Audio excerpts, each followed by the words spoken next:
Rose Byrne's career started taking off when she was just a teenager, but she didn't really start getting big until a little later. In the US, her notoriety really started hitting a definite stride when she began to star with notable celebrities and was seen as the type of character that wasn't all that aggressive but ranged somewhere between helpless and naive to strong-willed and independent.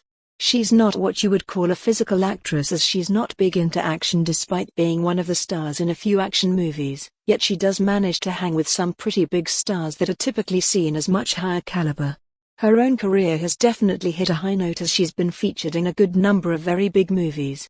As a result, this means that she's one of those individuals that's immediately recognized the moment she's seen, even if people don't always remember her name. Here are her 5 best movies.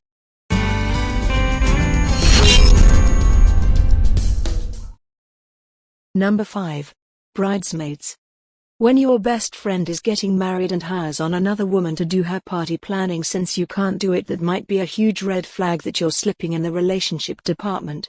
However, when that other woman is going one up at all times and seems to have the kind of funds and ability to impress everyone on a continual basis, it's hard to really fight that uphill battle. Of course, when all is said and done, it's the bride's day, meaning it's not a time to have a free-for-all between the bridesmaids, no matter how tempting it might be to remind everyone who the bride's best friend is. Number 4. Insidious. It's kind of hard to pack up and move when it's the individual that's being haunted, not the home you've moved into. When a couple starts to experience strange phenomena in their home, they simply can't understand what's going on. But when one of their sons slips into a coma that modern science can't possibly explain, they have to consult those that deal with such occurrences and end up finding out that not only is their son able to walk freely in the astral realm, but he has a dark, sinister creature that's been stalking him from the dimension just beyond our own. What's worse, the father has this ability as well, but has little to no control over it. Number 3. This Is Where I Leave You. When a father dies, it's a tragedy no matter if he had a long life or not, and it tends to bring family together no matter what else is happening in their lives. When Judd rejoins his family, however, it comes on the heels of a difficult break from his wife after he caught her cheating.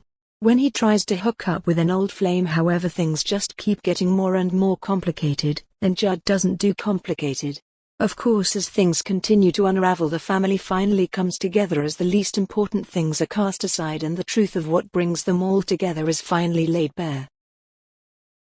Number 2. Troy.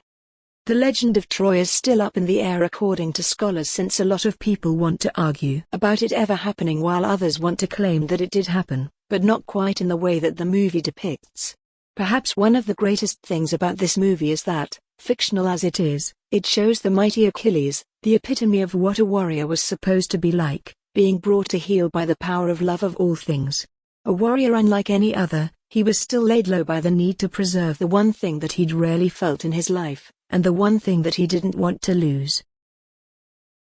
Number 1. Neighbors. It's not bound to be easy on a couple of new parents when a fraternity moves in next door and starts blasting music and having killer parties all the time, but going to war with the fraternity at perhaps one of the last things you want to do. The couple in this movie figure this out the hard way as the fraternity members go on to make their waking days a living hell in a number of different ways, as they do everything they can to make life miserable after the couple call the cops on them over a noise complaint.